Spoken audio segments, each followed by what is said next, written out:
Hello friends, welcome to investment academy. Good morning. आज की ताजा खबर में आपका स्वागत है। सबसे पहले हम ग्लोबल न्यूज से स्टार्ट करेंगे, फिर कुछ इंडिया स्पेसिफिक इंटरेस्टिंग न्यूज है आज कुछ, तो उसके बारे में बात करेंगे। एंड फिर कुछ स्टॉक स्पेसिफिक अभी कुछ और रिजल्ट्स अभी बचे हैं, तो वो कुछ रिजल्ट्स आए हैं, तो उसके बारे में कुछ कुछ डिस्कस करेंगे, दो तीन कंपनीज के बारे में भी। स्टार्ट करने से पहले एक तो वीडियो को लाइक जरूर कीजिए अगर वीडियो अच्छा लगे तो।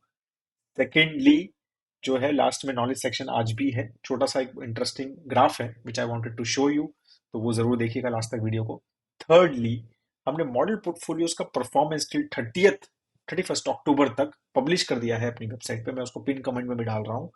तो आई एम वेरी हैप्पी। मतलब वैसे तो ज्यादा हम बात करते नहीं है, but last 1 year returns of all the portfolios have been very very encouraging, very good. तो आप जरूर चेक कीजिए, ठीक है, वो हमारे परफॉर्मेंसेस को। और अगर आपको अच्छा लगे, हमारे मॉडल पोर्टफोलियोज आप यूज कर रहे हैं या आप करना चाह रहे हैं, तो जरूर हमारी रिलेशनशिप टीम से बात भी कर सकते हैं और वीडियोस भी देख सकते हैं और हमारी वेबसाइट को भी देख सकते हैं। And you will understand what kind of work we are doing basically for long term, from retail investors perspective, long term investors perspective. तो अब स्टार्ट करते हैं। सबसे पहले क्या स्टार्ट करें, वर्ल्ड इकोनॉमी के बारे में या ग्लोबल न्यूज के बारे में। तो मार्केट्स जो हैं ओवरऑल, मतलब ज़्यादा कुछ हलचल नहीं रही ग्लोबल मार्केट्स में। कुछ ऐसा मेजर कुछ न्यूज़ नहीं था कि नेगेटिव भी पॉजिटिव भी। थोड़ा सा एक ये था कि ऑयल प्राइसेस थोड़े से वापस बढ़े बिकॉज ऑफ ऑयल कट्स जो रशिया और सऊदी अरेबिया कंसिस्टेंटली कर रहे हैं, तो they are still doing them. तो उसकी वजह से, थोड़ा सप्लाई की वजह से ये सारी वो है कि अभी भी वो मार्केट को है कि भाई सप्लाई कम हो रहा है। तो एक वो रीजन रहा। सेकेंडली, अगेन फिर से वो ईरान के ऊपर और सैंक्शंस के बारे में थोड़ी सी डिस्कशन चल रही है, थोड़ा ये बात हो रही है कि और सेक्शन सैंक्शंस लग सकते हैं। तो वो भी थोड़ा, अगेन बहुत ऐसा सिग्निफिकेंट ऑयल बढ़ा नहीं है, बट सिग्निफिकेंट 1 और 2, आई थिंक 1-1.5% के आसपास वो ऑयल उसकी वजह से बढ़ा है। ठीक है। सेकेंडली, ट्रेजरी यील्ड जो है वो जैसे फ्राइडे को जो है थोड़ी कम हो गई थी, उससे थोड़ी बड़ी है वापस। इसकी वजह से थोड़ा सा नेगेटिव ओवरऑल मार्केट का कॉनोटेशन रहा, overall US and European markets का, इस वजह से। फिर बाकी जैसे जैसे रिजल्ट्स आएंगे, रिजल्ट्स मतलब कि जैसे जैसे इकोनॉमिक डेटा आएगा, specially consumer sentiments and job market का डेटा वीकली वगैरह, तो वो आएगा, तो उसके हिसाब से I think markets will react. But last week was very good. ठीक है, बहुत ही अच्छे गेन्स किए यूएस मार्केट्स ने भी, यूरोपियन मार्केट्स ने भी। तो उसका एक थोड़ा सा फटीग, मेरे ख्याल से एक थोड़ा सा, मतलब क्या बोलते हैं, प्रॉफिट प्रॉफिट बुकिंग बोलते हैं वैसे, तो उस तरह का थोड़ा सा दिखा। ठीक है, आज फ्रॉम ग्लोबल मार्केट्स पर्सपेक्टिव। एक और इंटरेस्टिंग न्यूज थी from Tesla. Elon Musk is planning to build a 25,000 euro car, मतलब विच इज 26,000 यूरो कार, जो है एलॉन मस्क बनाने की बात कर रहे हैं। Right, which is very interesting. मतलब अगर हम देखें तो ओवरऑल हमारे लिए ऑलमोस्ट, मतलब इंडियन प्राइस में मैं बोल रहा हूँ, 22 लाख 23 लाख रुपीज की car Elon Musk is trying to build in their Berlin factory. तो उसके लिए उन्होंने कहा है कि भाई उस मास मार्केट एक हम कार बनाना चाहते हैं, और उसके लिए they are working on various innovative techniques कि इसको हम स्पीड अप और लोअर कॉस्ट पे कैसे करें। राइट, और मतलब obviously because of higher interest rates और ये सब चीज़ों की वजह से वो काफ़ी बार ये बोल चुके हैं कि हमारी ओवरऑल कार का जो डिमांड है वो रिड्यूस हुआ है, because obviously interest rates are very high, तो लोन जो है लोग नहीं ले पा रहे हैं। राइट, बट काफ़ी ज़्यादा overall German as a manufacturing centre Tesla जो है उस पर फोकस कर रहा है। एक और इंटरेस्टिंग थी फ्रॉम ब्लैकस्टोन पर्सपेक्टिव। अगेन ये थोड़ी इंडिया और ग्लोबल दोनों में आई है न्यूज़, कि ब्लैकस्टोन ने कहा कि हम अगर 2024 में मेजरली जो डील्स होंगी फ्रॉम ब्लैकस्टोन पर्सपेक्टिव, वो मेजरली जापान में होंगी या इंडिया में होंगी। ये दो इकोनॉमी हैं which are very interesting, they are saying that very interesting markets. ठीक है, और इसलिए ये काफ़ी रेस्ट ऑफ द वर्ल्ड से it seems they are decoupled at certain level. ठीक है, तो वो उस तरह का उनका मेजरली जो इन्वेस्टमेंट्स रहेगा या डील्स रहेंगी, वो इन्हीं दोनों इकोनॉमीज में रहने वाली है। इंडियन इकोनॉमी के लिए जो काफी एक अच्छा पॉजिटिव एक इंडिकेटर था, वो था कि फिच का अपग्रेड ऑफ इंडिया का जो जीडीपी ग्रोथ रेट है या potential growth, that's what they said, कि उन्होंने उसको बोला था कि 5.5% बोला था नेक्स्ट 2024 में। Right, and they are saying now it will, we are expecting it to 6.2% जो है उसका ग्रोथ का एक्सपेक्टेशन हम कर रहे हैं। तो ये काफी एक इंटरेस्टिंग पॉजिटिव, आई थिंक उसकी वजह से मार्केट्स भी कल थोड़ा सा यही न्यूज की वजह से थोड़ा सा पॉजिटिव रहा। ठीक है, और उन्होंने ओवरऑल FY24 में अब 6.3% का इकोनॉमी ग्रोथ दिया है। राइट, और 6.5% जो है अप टिल FY28 तक उन्होंने जो है ये सारा रेटिंग जो है ओवरऑल लिया है। तो एक अच्छा खासा 0.7 मतलब परसेंट का जो ग्रोथ है, मतलब 70 बेसिस पॉइंट का ग्रोथ उन्होंने इंक्रीज किया है। जैसे जैसे उन्होंने कहा है कि भाई लेबर प्रोडक्टिविटी भी बढ़ रही है, एम्प्लॉयमेंट रेट्स भी बढ़ रहे हैं, राइट। तो ओवरऑल हमारी वर्किंग एज पॉपुलेशन वगैरह के थॉट प्रोसेस से उन्होंने कहा है कि भाई हम एक्सपेक्ट कर रहे हैं कि इंडिया की जो ग्रोथ है वो बेटर होगी जितना हमने पहले एक्सपेक्ट किया था। तो again a very good indicator, these are the indicators कि भाई इकोनॉमी इज डूइंग वेल। काफी सारे जो ये रेटिंग एजेंसीज हैं ये सब चीजें भी इसके बारे में बात कर रही हैं। कुछ इंडिया स्पेसिफिक और भी न्यूज के बारे में जो अगर बात करें तो एक काफी अच्छा इंडिके मतलब इंटरेस्टिंग एक सर्कुलर देखा हमने, कि गवर्नमेंट ने एक इशू किया है टू पब्लिक सेक्टर बैंक्स कि जैसे जैसे कासा उनका कम हो रहा है, 65% के आसपास का कासा था 2018 में, भी 57% का है। ठीक है, तो उन्होंने ये बोला है कि भाई आपको हाई कॉस्ट डिपॉजिट्स पे थोड़ा फोकस रख नहीं करना चाहिए, और एक लो कॉस्ट डिपॉजिट जो रिटेल डिपॉजिट्स होते हैं, मतलब जो एफडीज होती है रिटेल वाली, उस पर फोकस करना चाहिए। लो हाई कॉस्ट जो मार्केट से पैसा उठाया जाता है, राइट, डिपॉजिट्स के हिसाब से, उस पे ज़्यादा डिपेंड मत कीजिए, right, because it can lead to problems in the future. ठीक है, तो ये सारी चीज़ें थोड़ी सी इसके ऊपर था कि भाई ओवरऑल उन्होंने पीएसयूज को थोड़ा सा ये बोलने की कोशिश की भाई डिपॉजिट ग्रोथ वैसे ज़्यादा नहीं हो रहा है, और specially after HDFC bank and HDFC limited merger. तो जो डिपॉजिट्स हैं उसका जो ओवरऑल क्या कहते हैं कम, मतलब वो बैंक भी आ गया है, मतलब एचडीएफसी लिमिटेड भी अब मार्केट से नहीं उठा रहा है, उनको भी लो कॉस्ट डिपॉजिट्स में बेसिकली वो भी compete कर रहे हैं अब ज़्यादा। तो उस थॉट प्रोसेस से ये सारी चीजें बेसिकली उन्होंने एक पब्लिक सेक्टर बैंक्स को इस सारी चीजें बोली हैं, और एक 3 ईयर रोड मैप टाइप का पब्लिक सेक्टर बैंक्स को इस तरह का उन्होंने दिया है। तो काफी एक मतलब गवर्नमेंट काफी एक प्रोएक्टिवली इट सीम जस्ट कि पब्लिक सेक्टर बैंक्स को देख रही है कि they don't want to repeat again what has happened in a, मतलब जो एक क्राइसिस टाइप हुआ था पब्लिक सेक्टर बैंक में एनपीएस वगैरह का बहुत बड़ा। तो वो इसके लिए दे आर मतलब थोड़ा सा फोकस कि भाई ये this should not gate repeated. एक और काफी इंटरेस्टिंग न्यूज थी कि बहुत ज्यादा हम एक रिन्यूएबल एनर्जी ग्रीन एनर्जी की बात चलती है, और ऑफ कोर्स वो चलनी भी चाहिए because obviously it is doing very well, मतलब और काफी इंपॉर्टेंट है वो ओवर हमारे क्लाइमेट गोल्स वगैरह के लिए। But again overall as a we are a power hungry country, हम एनर्जी हंग्री कंट्री हैं, we are growing very fast. तो हमें काफी इलेक्ट्रिसिटी और पावर की जरूरत है। तो इसीलिए सिर्फ रिन्यूएबल एनर्जी वो शायद आज की तारीख में वो कंप्लीट नहीं कर पाएगी, तो गवर्नमेंट ऑल्सो अंडरस्टैंड्स दैट। तो उसके ऊपर काफी इंटरेस्टिंग मतलब जो पावर मिनिस्ट्री से जो कुछ कुछ चीजें आई, तो उसके बारे में I want to tell you कि एक तो उन्होंने बोला कि नेक्स्ट ईयर तक 12 गीगावाट्स ऑफ थर्मल पावर और जो है रेडी हो जाएगी, we are working on it, 12 gigawatt की और थर्मल पावर प्लांट्स जो है हमारे रेडी हो जाएंगे 2024 तक। एक तो ये इंटरेस्टिंग, और दूसरा उन्होंने टारगेट भी लिया है कि 2031-32 तक 70 to 75 gigawatt additional coal based capacities जो है हम बर्न इंक्रीज करने वाले हैं कोल बेस्ड पावर। तो मतलब उस पे भी फोकस है क्योंकि वो एक कंसिस्टेंट पावर है, right. Coal power is a consistent power, weather dependent नहीं है वो, आपकी चाइना के ऊपर इंपोर्ट डिपेंडेंट नहीं है। हम we are decent, we have coal deposits, तो वो सारी चीजें गवर्नमेंट देख के, यस क्लाइमेट का है इशू और उसके ऊपर भी वी आर वर्किंग, एंड उसके ऊपर भी काफी पॉलिसीज हैं। और अभी आई नो जैसे हम काफी सारी बात कंपनी से करती हैं, काफी सारी companies are just focusing on new, जैसे टाटा पावर टाइप की कंपनी है, टोरेंट पावर टाइप की कंपनी, तो जस्ट कंप्लीटली 100% वो न्यू ग्रीन एनर्जी पे ही फोकस कर रहे हैं जितनी भी नई पावर ऐड कर रहे हैं। लेकिन एनटीपीसी जैसी कंपनीज हैं और भी जो कंपनीज हैं या फिर जो स्टेट गवर्नमेंट के पास पावर प्लांट्स हैं, तो they are still focusing on increasing because they know कि ये एक ऐसी कंसिस्टेंट पावर है जो हमारी पावर हंगरी कंट्री को, मतलब हमें पावर डेफिसिट नहीं होने देंगे, right. That is very important, right. Then only we will grow. ठीक है, we don't have to be कि नहीं सिर्फ हम रिन्यूएबल पे फोकस करेंगे, जैसे कुछ गलतियां की मेरे ख्याल से कुछ यूरोपियन कंट्रीज ने, काफी सारे कोल प्लांट्स बंद किए या न्यूक्लियर प्लांट्स बंद किए and they shifted to gas based plants, and then ये रशिया यूक्रेन की वजह से they face lot of power crisis. तो I think government is not doesn't want that kind of things. South Korea जो है, काफी ज्यादा चर्चा चल रही थी कि साउथ कोरिया जो है एमएससीआई के इमर्जिंग मार्केट इंडेक्स में है अभी। वो काफी बड़ा इंडेक्स है, आपको पता ही है, और इमर्जिंग मार्केट को ट्रैक करता है, बहुत सारा पैसा उसके पास टैग्ड है। तो वो साउथ कोरिया भी इसमें है। ठीक है, उनका भी वेटेज ऑलमोस्ट 11.7% है। ठीक है, उस पूरे इमर्जिंग मार्केट इंडेक्स में obviously China is biggest with 30% almost, India is second with 15.88%। ठीक है, तो अब ये बात चल रही थी कि साउथ कोरिया को डेवलप्ड में डाल देंगे, इमर्जिंग मार्केट इंडेक्स से हटाएंगे, ये काफी ज्यादा डिस्कशन चल रहा था। ठीक है, और उसमें ये काफी बात चल रही थी कि इंडिया को काफी बेनिफिट होगा, क्योंकि वो जो साउथ कोरिया जाएगा तो अच्छा खासा वेटेज जो है इंडिया को उसका मिलेगा, और इसकी वजह से काफी ज्यादा एक पैसिव इनफ्लोज इंडियन मार्केट में आएंगे।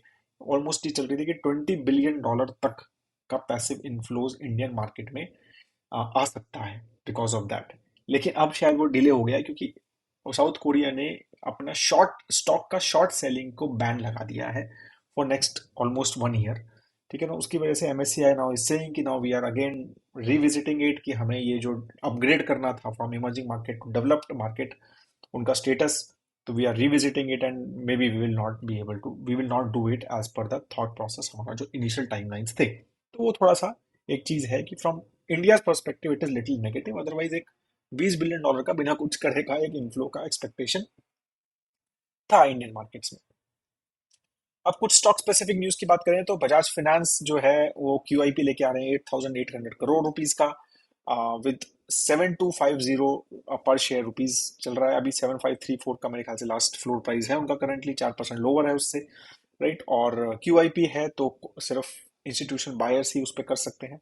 2% का डाइल्यूशन ऑफ इक्विटी का एक्सपेक्टेशन है। फ्रेश कैपिटल जो है वो रीपेमेंट ऑफ लोन्स के लिए बेसिकली यूज होगी, तो ये क्यूआईपी बेसिकली बजाज फाइनेंस लेके आ रहा है। ठीक है, मारुति जो है, मारुति का भी एक इंटरेस्टिंग आया है कि उन्होंने कहा है कि भाई एसयूवीज ऑब्वियसली अभी currently divergence between small cars and SUVs is increasing, मतलब SUVs are doing much better than small cars, but this trend can change, तो we are working on flexibility in that production. ठीक है ना, कि जैसे जैसे demand हो, जैसे जैसे मार्केट चेंज हो, उस हिसाब से अगर हमें स्मॉल कार वापस आने लग जाए तो स्मॉल कार बनाने लग जाए, एसयूवी बनाने, तो उन्होंने कहा कि हम थोड़ा सा एक फ्लेक्सिबल मॉडल पे वी आर वर्किंग। तो it's interesting thought process which they are working on, obviously biggest. ठीक है, रिजल्ट वाइज जो कुछ कुछ रिजल्ट्स आए हैं, वो डिवीज का रिजल्ट आया है, तो एक्सपेक्टेड था कि थोड़ा प्रॉफिट डिक्रीज होगा, बिकॉज लास्ट जो फाइनेंशियल ईयर था सेम, मतलब जो ईयर ऑन ईयर के हिसाब से, उसमें अभी भी कोविड ड्रग का एक अच्छा खासा कंट्रीब्यूशन था। ठीक है, और अब वो ऑलमोस्ट खत्म हो गया है, तो ये एक्सपेक्टेड था कि गिरेगा, बट थोड़ा ज़्यादा गिरा। आई थिंक एक्सपेक्टेशन है 29% का फॉल था। ओवरऑल रेवेन्यू जो है ईयर ऑन ईयर सिर्फ 3% से ही ग्रो हुआ, तो अभी भी बिकॉज ग्लोबल मार्केट्स पे डिपेंडेंट है, and we know how the global markets are, US and European markets, we know they are going through a slow down, तो डिमांड्स डेफिनेटली नहीं है। अभी भी ये बात चल रही है कि inventories of various pharma companies जो कोविड में उन्होंने क्रिएट की थी वो अभी भी हाई है, तो they are not demanding too much APIs जो ये सिर्फ बनाते हैं, तो वो सब चीज़ें अभी भी हैं, राइट। एंड तो ओवरऑल क्या कहते हैं, ये सब चीज़ों की वजह से प्राइजेस वगैरह भी जो एपीआईज वगैरह के हैं वो थोड़े सॉफ्टन हुए हैं ओवरऑल। ठीक है, तो ये सारे फैक्टर्स की वजह से मतलब currently company is not doing as well as the maybe investors are predicting it. And of course China का भी एक प्ले है जो मेजरली केमिकल्स में आ रहा है, कि China is also dumping lot of such chemicals and APIs in the market, in the global markets as well. Adani group का आया है कि I don't know if news was covered before as well, but पहले भी इसका discussion हुआ था कि they want to exit Adani Wilmar जो कंपनी है उसमें से, they want to sell their stake. I think 42-43% का उनका स्टेक है कुछ ऑलमोस्ट इन अदानी विल्मर, तो वो एफएमसीजी कंपनी है, तो they want to basically exit that, and I think they are not looking that as a future investment option. मतलब उनको लग रहा है कि ये कंपनी शायद हमारे ओवरऑल पोर्टफोलियो में, which is a core business, उसमें फिट नहीं हो रही है, and they want to sell it. तो ये फिर से कल न्यूज इसके ऊपर आई थी। आज मामा अर्थ होनासा कंज्यूमर जो है वो लिस्ट होगी बोर्सेज पे, तो let's see how their overall listing goes. काफी ज्यादा उसके ऊपर नेगेटिव कमेंट्री थी on social media because of obviously new company, new age company है, loss making, they have been loss making company. ठीक है, तो ऑन एंड ऑफ प्रॉफिट्स करते हैं, तो वो सारी चीजें हैं। But then let's see, right, we should, मतलब आईपीओ में भी as a company we always say कि, मतलब एज अ हमारा थॉट है कि we should not invest anyways.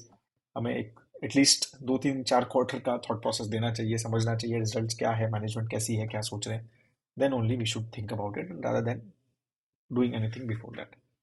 Gujarat State Petronet again one, अभी तो हमने कुछ कुछ एग्जिट लिया है, but one of the portfolio companies, decently good results, Q-on-Q 36% का ग्रोथ हुआ। रेवेन्यू जो है, रेवेन्यू भी जो है 3.8% का Q-on-Q जो है बढ़ा है, obviously because of volume improve हो रहे हैं। अब जैसे जैसे गैस प्राइसेस थोड़े से कम हुए हैं लास्ट ईयर से स्पेसिफिकली, तो वो सारे फैक्टर्स की वजह से थोड़ा बेटर रिजल्ट्स जो है कंपनी ने दिए हैं after a long time, I would say. Because काफ़ी ज़्यादा because of gas prices volume कम हुए थे, specially volumes towards the corporate segment जो होता है या इंडस्ट्रियल सेगमेंट जो नेचुरल गैस जाती है, उसमें सिग्निफिकेंट डिमांड लो हुआ था because of very very high prices of natural gas globally.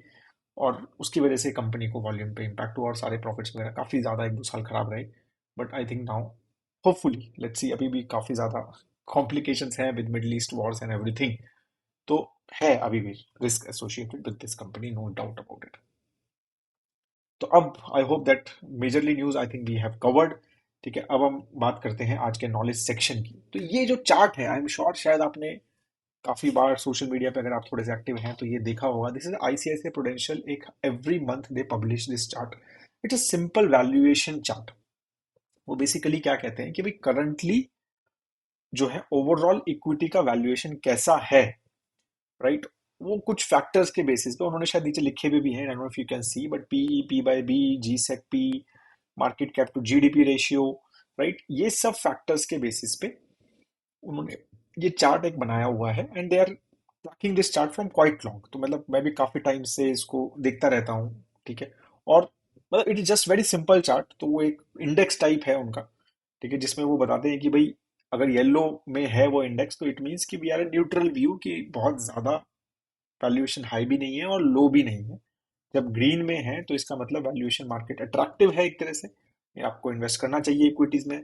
और डार्क ग्रीन में है तो एग्रेसिवली करना चाहिए। और अगेन ऑरेंज में है तो थोड़ा सा वैल्यूएशन हाई है, राइट। तो मनी जो है, इंक्रीमेंटल मनी जो है वो डेट में डालो, और अगर बिल्कुल यहाँ पे है तो पार्शियल प्रॉफिट्स भी आप बुक कर सकते हो।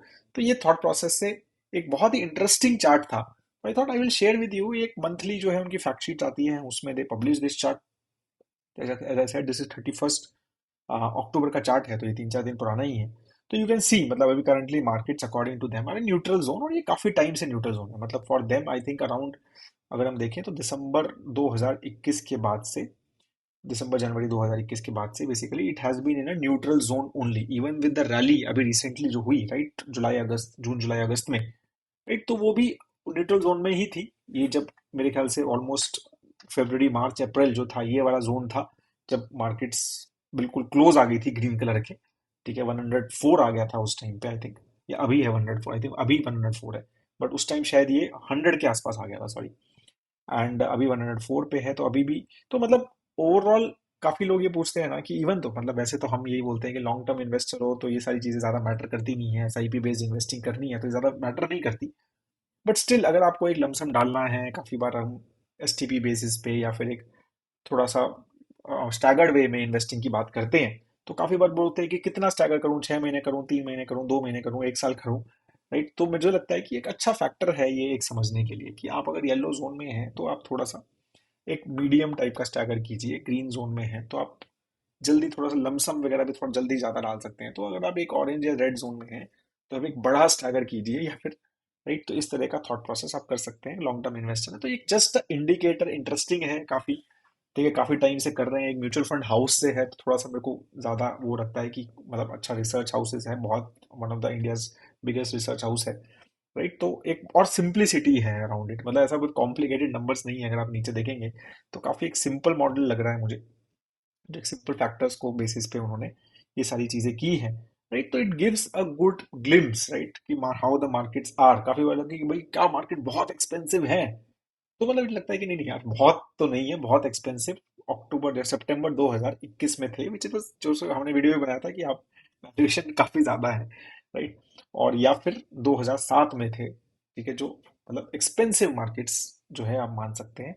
2008 में जब क्रैश हुआ तो फिर एग्रेसिवली इन्वेस्ट, और फिर जब अगेन कोविड का जो क्रैश हुआ तो उसमें से भी एग्रेसिवली इन्वेस्ट इन इक्विटीज जो है इनके हिसाब से आया था, राइट। तो एक डिसेंटली, एज आई सेड, कि वैसे भी हाइंड पे वैसे इजी लगती है चीजें, राइट, बट स्टिल इंटरेस्टिंग है, तो मेरे को लगा कि आपके साथ शेयर करता हूँ। और इजीली अवेलेबल है, फ्री में they give it on their fact sheets, तो you can check on their website about it. That is all I wanted to tell you about this. If you have any question, do let us know. Diwali आ रही है तो I am sure हमारे Diwali discounts भी आएंगे, ठीक है, तो ज़रूर उनके लिए वेट कीजिएगा. We will be launching some good discounts on our products, research products very soon. ठीक है, that is all I wanted to tell you. But ज़रूर हमारा मॉडल पोर्टफोलियो का परफॉर्मेंसेस ज़रूर देखिए. एंड क्योंकि काफ़ी ज़्यादा लोग क्या कहते हैं, इस चीज़ के ऊपर एक फोकस रहता है, बट हमारा थोड़ा थॉट अलग है. But still we were happy कि मतलब as a company overall our thought process is still working, जो लॉन्ग टर्म इन्वेस्टिंग का है that is working. Have a great time ahead दोस्तों. जय हिंद.